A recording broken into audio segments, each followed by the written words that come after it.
Assalamualaikum warahmatullahi wabarakatuh. Jumpa lagi dengan saya di channel Irwan Albana. Pada video kali ini saya akan menceritakan satu kisah dahsyat luar biasa. Dengan amalan istighfar bisa merubah keadaan seseorang itu dahsyat luar biasa 180 derajat. Yang dulu nggak punya, sekarang alhamdulillah serba berkecukupan, bahkan lebih. Seperti apa kisahnya? Terima kasih.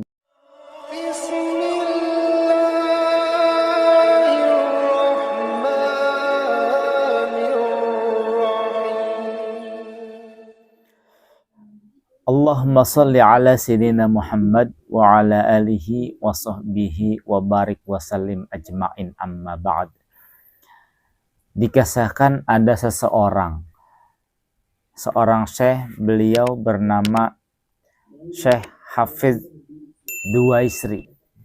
Beliau salah satu imam besar di masjid di daerah Riyadh, ya, Saudi Arabia sana. Ada seseorang yang selalu minta-minta, dan itu setiap hari Jumat berulang, beliau selalu minta-minta di situ. Dan itu adalah seorang ibu-ibu.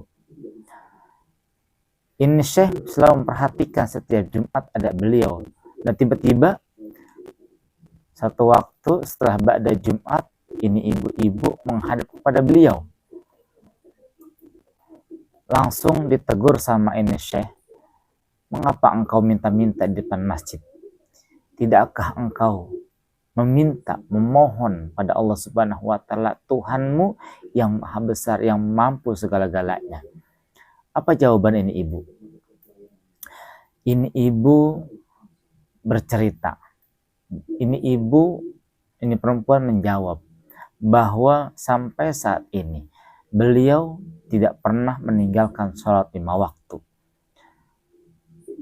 Lalu kenapa engkau berbuat seperti ini? Mengapa engkau hinakan dirimu dengan meminta-minta? Akhirnya kemudian perempuan ini bercerita mengapa penyebab beliau sampai bisa meminta-minta. Ternyata beliau adalah seorang janda dengan punya beberapa anak. Kemana suaminya? Ternyata suami sudah meninggal. Dan jalan itu beliau lakukan dengan keterpaksaan yang sangat dahsyat, sebab beliau sudah nggak punya lagi pekerjaan, nggak punya penghasilan, nggak punya cara untuk menghidupi dirinya dan anak-anaknya. Maka kemudian hal itu ia lakukan dengan keterpaksaan. Akhirnya kemudian ini Syekh memaklumi akan keadaan ibu tersebut. Sejurus kemudian si janda ini minta kepada Syekh ini, "Tolong berikan aku satu amalan, yang dengan amalan itu mudah-mudahan Allah Tuhan kita mampu mengangkat derajatku," kata ini ibu. Maka kemudian saya ini berpesan, tetap jaga, istiqomahkan sholat 5 waktu engkau, dan tambah dengan yang sunnah-sunnahnya. Yang terakhir, jangan pernah lepas lisanmu untuk terus beristighfar. Dan kemudian engkau istighfar dan amalan lainnya jangan engkau kerjakan sendiri, tapi ajak anak-anakmu ya untuk beristighfar, untuk sholat dan sebagainya. Maka kemudian ini ibu pulang ke rumahnya. Jumat selanjutnya tidak terlihat ini ibu. Jumat selanjutnya juga nggak terlihat. Maka kemudian saya ini mengutus seorang yang mengetahui ibu ini keberadaannya di mana, seperti apa. Setelah ditelusuri, maka ketemulah kediaman atau rumah ibu janda ini. Kemudian Syekh ini datang ke rumah itu, dan di rumah itu sudah kosong, tidak ada penghuninya. Kemudian tetangga-tetangganya datang, takjub dengan datang imam besar masjid ke rumah tersebut. Kemudian tetangga ini bercerita bahwa akhir-akhir ini itu janda beserta anak-anaknya ketika terlihat di masyarakat, mulutnya komat kamit, entah baca apa kata ini tetangga. Dan kemudian keanehan terjadi, akhir ini terakhir datang 2 orang, ibu-ibu dan seorang pemuda, keluar dari mobil mewah, datang ke rumah ini janda, kemudian pulang, besoknya pulang lagi membawa ini janda beserta anak-anaknya. Nah, sampai saat ini si janda dan anak-anaknya tidak pernah tinggal lagi di rumah ini. Maka kemudian ditelusuri, ketemulah, dan ternyata yang membawa ini janda beserta anak-anaknya, Syekh ini mengetahui bahwa itu salah satu jamaahnya. Kemudian diketemuilah apa sebab sehingga ini pemuda membawa ini janda beserta anak-anaknya. Berceritalah ini si pemuda bahwa satu malam ia bermimpi didatangi oleh seseorang yang dengan senyumnya hangat, berpakaian putih, bersih dan sebagainya. Nah, orang ini dalam mimpi pemuda itu meminta kepada ini pemuda untuk membawakan makanan, minuman, pakaian. Nah, semua yang diminta itu dikirim ke ini ibu beserta anak-anaknya yang janda tadi itu. Padahal sebelumnya ini pemuda tidak mengetahui siapa itu ibu dan anak-anaknya. Maka kemudian ketika bangun tidur, beliau langsung bergegas membawa apa yang tadi dipesankan dalam mimpinya. Maka kemudian dia datang ke rumah itu beserta ibunya, memberikan. Setelah memberikan, dia pulang. Nah, besoknya pulang lagi. Ternyata di perjalanan pulang dari rumah janda ini, ibu itu berkata kepada si pemuda, kita sudah membantu ibu janda itu beserta anak-anaknya. Alangkah baiknya, duhai anakku, engkau menjadikan dia sebagai istrimu. Gayung bersambut, si anak tidak banyak berpikir, maka kemudian anaknya berkata, kalau memang ibu meridhoi akan itu, tolong lamarkan dia untuk aku. Maka kemudian besoknya datang ke rumah janda itu, kemudian langsung membawa si janda beserta anak-anaknya. Ternyata dahsyat luar biasa. Amalan apa yang dilakukan oleh janda ini beserta anak-anaknya? Itulah yang dipertanyakan oleh tetangga-tetangganya.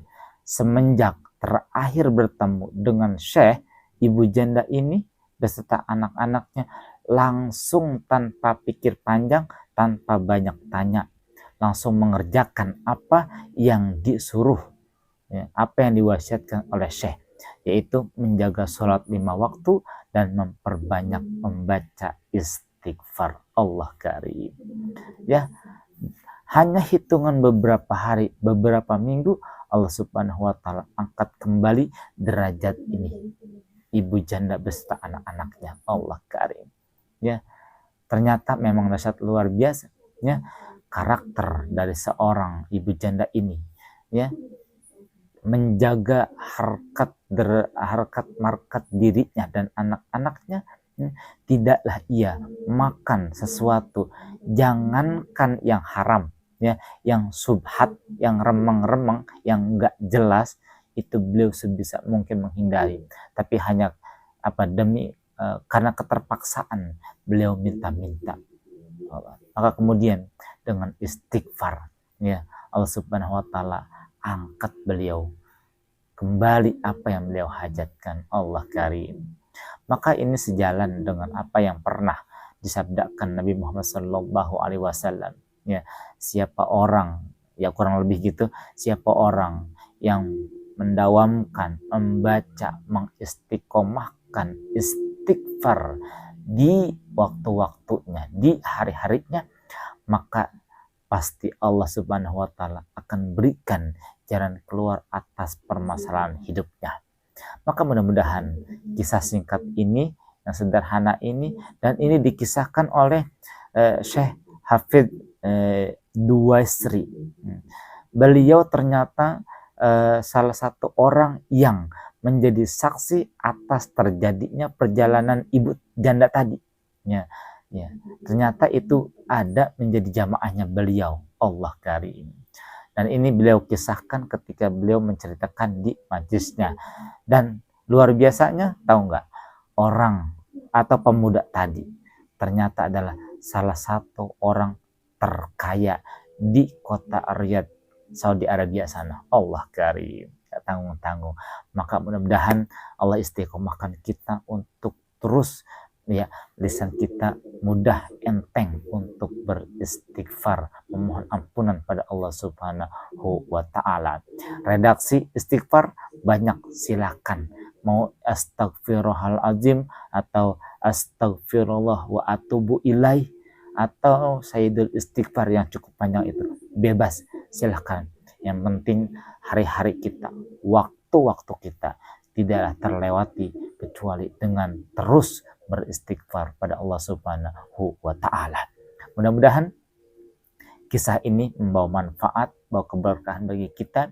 Ya, Allah Subhanahu wa taala juga berikan keajaiban-keajaiban dengan riyadhah kita selama ini. Amin ya Allah ya rabbal alamin.